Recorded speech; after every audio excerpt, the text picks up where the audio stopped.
고등학교 때부터 10년을 애플 제품만 쓰던 친구가 최근에 아이폰에서 갤럭시로 바꾸더니 자꾸 나한테 확실히 나이가 들어가니 갤럭시가 편하긴 하단다. 10년을 삼성 제품만 써온다. 그건 나이가 들어서가 아니라 아이폰이 불편한 거 맞고 네가 갤럭시를 안 써봤으니까. 근데 이제는 제대로 알겠네 이 멍청아. 여러분, 만약 오늘부터 갤럭시에서 삼성페이를 절대 못 쓰게 막으면 어떨 것 같아요? 불편하겠죠? 삶의 질이 떨어질 거예요. 아이폰 쓰는 사람처럼 맥세이프 카드 지갑을 사야 될 거예요. 그런데 신기하게 바로 옆 나라 일본의 최근 데이터를 보면 아이폰 점유율이 56%예요. 거의 10명 중 6명은 아이폰을 쓴다는 건데 이게 진짜 독특한 부분이에요. 우리나라 사람들, 한국인들은 아이폰은 원래 불편한 폰인데 감성으로 쓰는 거지 라고 보통 말하잖아요.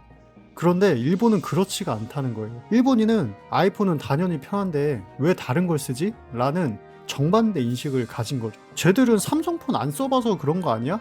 근데 그렇지가 않다는 거예요. 지금부터 일본에 살고 있는 일본인 학생을 상상해 볼게요. 이 학생은 내 주변 사람들이 어떤 걸 쓰는가에 대한 영향을 많이 받는 성격이에요. 심리학 용어에서 동조 압력이라고 하는데요. 주변 사람들 대부분이 아이폰이니까 나도 자연스럽게 따라가는 경향이 있는 거죠. 이 학생의 주변 친구들은 왜 대부분 아이폰을 쓸까요? 궁금하시죠?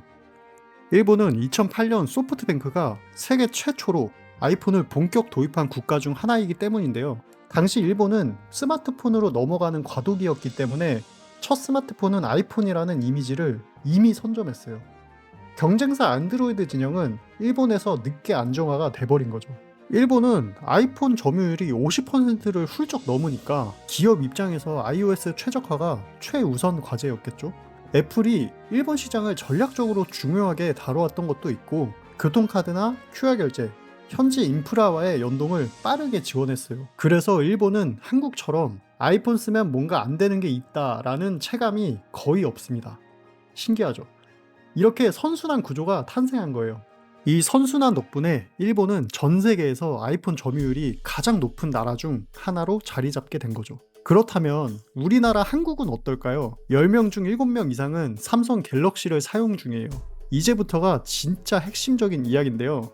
한국 사람이 아이폰을 쓰면 보통 이런 문제가 있어요. 그러나 해결하기 쉽지 않죠. 삼성페이 하나만으로 아이폰으로 못 넘어가겠죠. 삶의 편리함이 달라져요. 그 외에도 교통카드 같은 한국 생활 필수 기능이 지원되지 않죠. 통화 녹음, 파일 전송 같은 기본 기능이 제한적이라서 업무 환경이나 학업에서는 불편해요. 그런 문제를 잘못 해결하면 이렇게 되는데요. 교통카드 기능이 없어서 실물카드나 별도로 맥세이프 카드 지갑을 항상 들고 다녀야 되거나 파일 전송이 불편해서 카톡, 이메일, 클라우드로 우회하다가 속도, 편의성 모두 떨어지죠. 그래서 아이폰 대신 갤럭시를 쓰면 이런 문제들이 해결돼요. 삼성페이로 신용카드랑 교통카드를 한 번에 해결하고요. 사진, 영상, 문서, 드래그 앤 드롭으로 바로 옮길 수 있죠.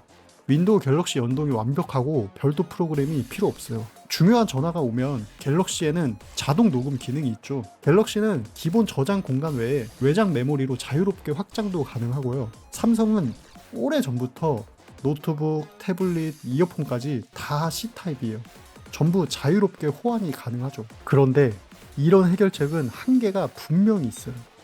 여전히 한국 젊은 층에는 아이폰 감성이라는 문화적 허들이 남아있죠.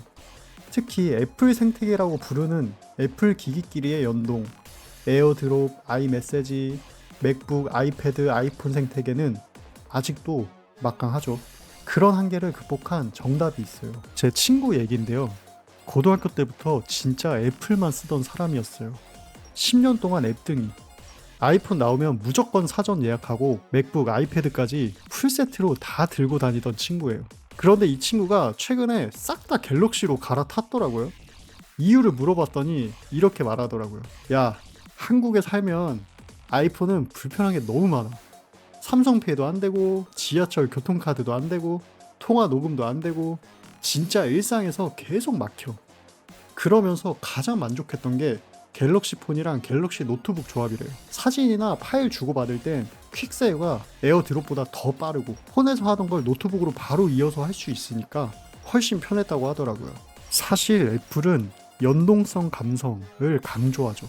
그런데요 여러분, 한국에서 살면서 한국 사람이 진짜 필요한 건 실속 플러스 편리함이에요. 그 부분에서 삼성 조합이 압도적이라고 할 수 있어요. 그래서 결론은 단순한데요. 이미 삼성폰을 쓰고 있는 사람이면 추가로 딱 하나 더 살 기기는 갤럭시 노트북이에요.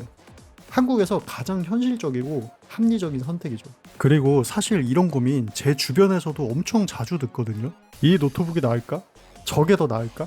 친구들이 다 저한테 묻길래 이제는 그냥 제 채널 영상 보라고 해요. 왜냐면 노트북 때문에 고민하는 분들이 자신의 선택에 확신을 가질 수 있도록 도와주는 거. 저는 적어도 이거 하나만큼은 잘하거든요. 이게 제가 이 채널을 운영하는 가장 큰 이유이기도 합니다. 영상 끝까지 봐주셔서 감사합니다. 영상 재미있게 보셨나요? 다음에는 더 좋은 주제로 돌아올게요. 안녕.